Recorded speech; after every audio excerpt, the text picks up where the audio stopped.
एक बार एक राजकुमारी अपनी रानी मां के साथ रथ पर सवार होकर कहीं जा रही थी। तभी उनका रथ पलट जाता है। उस हादसे में रानी घायल हो जाती है और राजकुमारी बेहोश हो जाती है।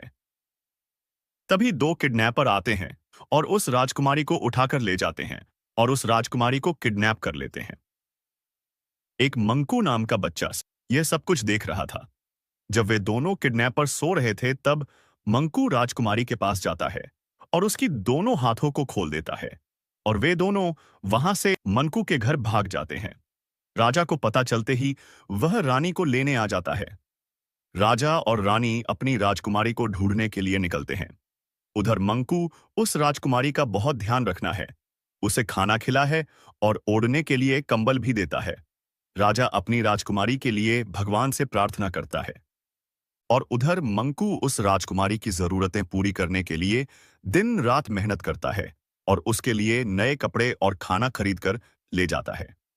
एक दिन राजा के सैनिक को पता चल जाता है कि राजकुमारी मंकू के घर है। वह राजा को सारी बात बताता है। तभी राजा दौड़ते हुए राजकुमारी को लेने मंकू के घर आता है।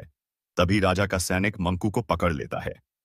तभी राजकुमारी राजा को बताती है कि मंकू ने राजकुमारी की किडनैपर से रक्षा की है, लेकिन राजा को उसकी बातों पर यकीन नहीं होता।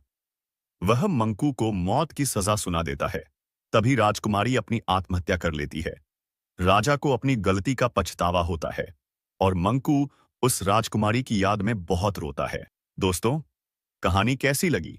कमेंट करके बताएं और चैनल को सब्सक्राइब करें।